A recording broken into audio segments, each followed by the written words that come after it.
ಯಾರು ಸಾಮಾಜಿಕವಾಗಿ, ಆರ್ಥಿಕವಾಗಿ, ರಾಜಕೀಯವಾಗಿ ಹಿಂದುಳಿದಿದ್ದಾರೋ, ಎಷ್ಟು ಪ್ರಮಾಣದಲ್ಲಿ ಹಿಂದುಳಿದಿದ್ದಾರೋ, ಅವರ ಸಂಖ್ಯಾ ಪ್ರಮಾಣ ಎಷ್ಟಿದೆ, ಅವರ ಗಾತ್ರ ಎಷ್ಟಿದೆ ಅಂತ ಸರ್ಕಾರಕ್ಕೆ ಗೊತ್ತಾದ್ರೆ ಅವ್ರನ್ನ ಅಪ್ಲಿಫ್ಟ್ ಮಾಡಲಿಕ್ಕೆ, ಅವ್ರನ್ನ ಡೆವಲಪ್ ಮಾಡಲಿಕ್ಕೆ, ಅವ್ರನ್ನ ಮೇಲ್ದರ್ಜೆಗೆ ಎತ್ತಲಿಕ್ಕೆ ಸರ್ಕಾರಕ್ಕೆ ಅನುಕೂಲ ಆಗುತ್ತೆ. ಇದು ನಮ್ಮ ಉದ್ದೇಶ ಅಂತ ಮೇಲಿಂದ ಮೇಲೆ ಮುಖ್ಯಮಂತ್ರಿಗಳು ಹೇಳಿದಾಗಲೂ ಕೂಡ ಈ ಉಳಿದ ಪಟ್ಟಭದ್ರ ಹಿತಾಸಕ್ತಿಗಳು ಇದನ್ನು ವಿರೋಧ ಮಾಡ್ತಾ ಇದ್ದಾರೆ. ಜೊತೆಗೆ ಈಗಾಗಲೇ ಸಮೀಕ್ಷೆ ಆರಂಭ ಆಗಿರೋದ್ರಿಂದ ಅನೇಕ ಸಂಸ್ಥೆಗಳ ಅಂತರಂಗ ಬಹಿರಂಗ ಆಗ್ತಿದೆ ಅಂತ. ಯಾರ್ಯಾರು ಪ್ರಗತಿಪರ ಅನ್ಕೊಂಡಿದ್ರು, ಯಾರ್ಯಾರು ಸಂವಿಧಾನ ಪರ ಅನ್ಕೊಂಡಿದ್ರು, ಸಂವಿಧಾನ ಪರ ಅನ್ನೋರೆಲ್ಲ ಇವತ್ತು ಕೋಮುವಾದಿಗಳಾಗಿ, ಜಾತಿವಾದಿಗಳಾಗಿ ನಿಲ್ತಾ ಇದ್ದಾರೆ. ಪ್ರಗತಿಪರ ಅನ್ಕೊಳ್ಳೋರೆಲ್ಲರೂ, ಹೇಳ್ತಾ ಬಂದವರೆಲ್ಲರೂ ಕೂಡ ಆಕ್ಚುಲಿ ಜಾತಿವಾದಿಗಳಾಗಿ ಎಕ್ಸ್ಪೋಸ್ ಆಗ್ತಾ ಇದ್ದಾರೆ ಅಂತ.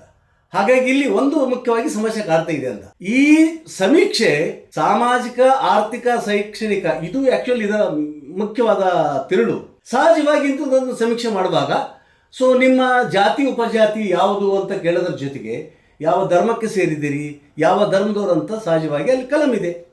ಈಗ ಅದಕ್ಕೆ ಸಂಬಂಧಪಟ್ಟಂಗೆ ಭಾಳ ತಲೆ ಕೆಡಿಸ್ಕೊಳ್ತಿದ್ದಾರೆ.